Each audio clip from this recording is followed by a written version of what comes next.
Boa noite, meus irmãos, como estão vocês? Espero que vocês estejam bem. Vamos dar continuidade à nossa lição.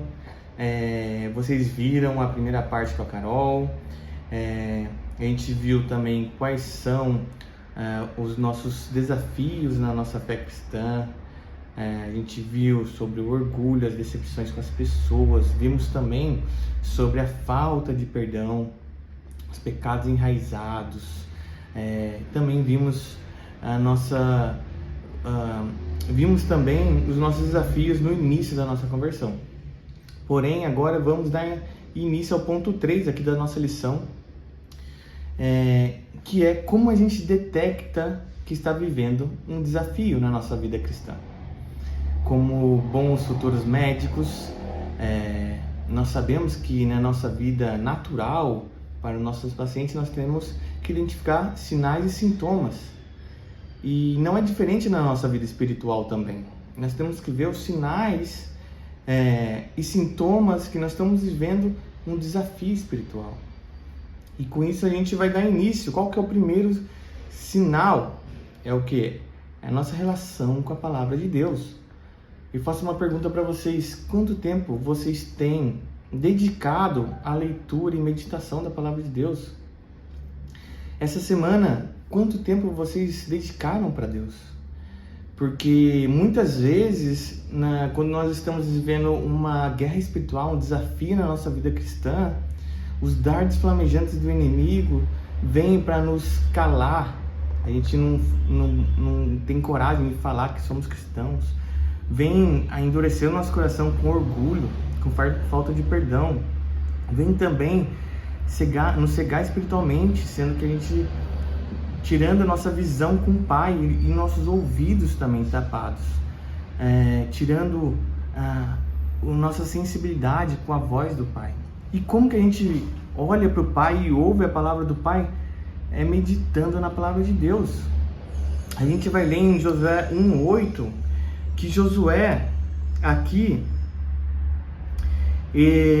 no versículo de Josué diz assim: este livro da lei, qual livro da lei? A Bíblia, não se apartará da tua boca, antes meditará nele dia e noite, para que tenhais cuidado de fazer conforme a tudo quanto nele está escrito, porque então fará prosperar o teu caminho e serás bem-sucedido.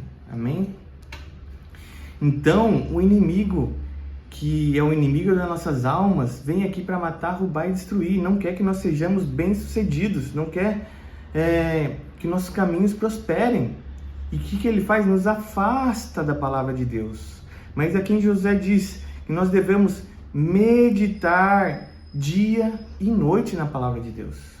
Irmãos, se vocês quiserem ter um caminho próspero, um caminho bem-sucedido, temos que estar em contato diariamente com a palavra de Deus. Então temos que estar também atentos a esses sinais, quando você não consegue mais ler a Bíblia, quando você não tem mais vontade de estar ouvindo a palavra de Deus. Então isso nós temos que estar atentos. O segundo ponto aqui é a procrastinação nas coisas do reino. Eu faço a pergunta: você tem procrastinado o reino de Deus? Procrastinado as suas orações? Procrastinado os seus devocionais?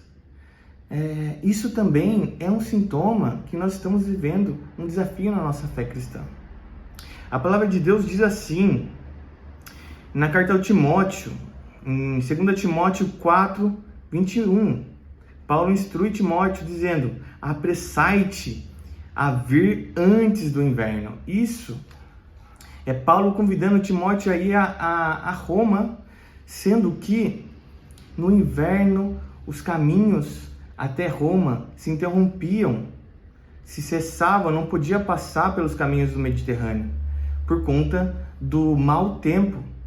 E Deus está falando com você aqui hoje: apressai-te, vem antes do inverno, é hoje. Vá a encontro dele, do Pai, ore, Jejue, irmão. Tenha contato diário com a palavra de Deus. Apressai-te.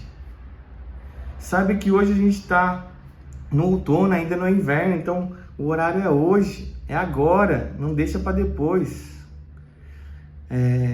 O terceiro ponto aqui, amém, igreja? Amém, irmãos? Agora vamos para o terceiro ponto, que fala que a gente precisa de Deus e gente precisa de gente. Hoje em dia a gente vê uma cultura dos desigrejados, uma cultura da nossa sociedade que diz que nós não precisamos de ir para a igreja. Porém, a palavra de Deus nos exorta em relação a isso. Vamos ler lá em Hebreus. O autor de Hebreus nos exorta. Hebreus 10 diz: não deixemos de nos congregar, como é de costume de alguns. Pelo contrário, façamos admoições, ou seja, advertências, ainda mais agora que vocês veem que o dia se aproxima. O dia do quê? Da volta do Pai, da volta de Cristo, igreja.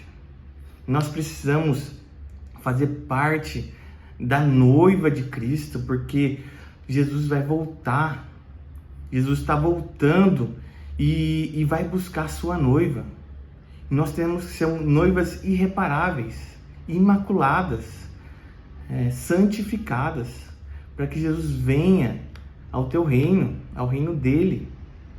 Então, se nós não fazemos parte do corpo da noiva, nós não iremos com Cristo.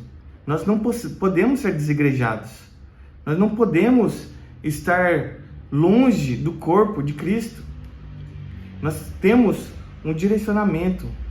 Temos que congregar. Aqui o autor de Hebreus diz: não deixemos de congregar, como de costume de alguns. Lá também já existia isso. Isso não é novo. Pelo contrário, façamos admoições, advertências. Em vez de deixar, fazemos advertência, o que estamos fazendo aqui como igreja hoje. Então, eu olho para vocês como ovelhas que Deus confiou nas nossas mãos, e pergunto se vocês estão com dificuldade de congregar com a igreja, congregar com nossos irmãos, estão com dificuldade de ter um relacionamento com a sua liderança. E nós estamos aqui de braços abertos para vocês. Nós temos nosso WhatsApp, nós temos aqui o que vocês, estamos 100% disponíveis para vocês.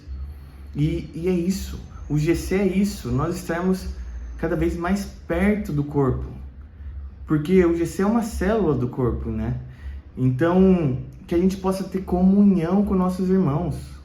Isso é muito importante para a nossa vida cristã, para a nossa vida na fé, para o nosso amadurecimento.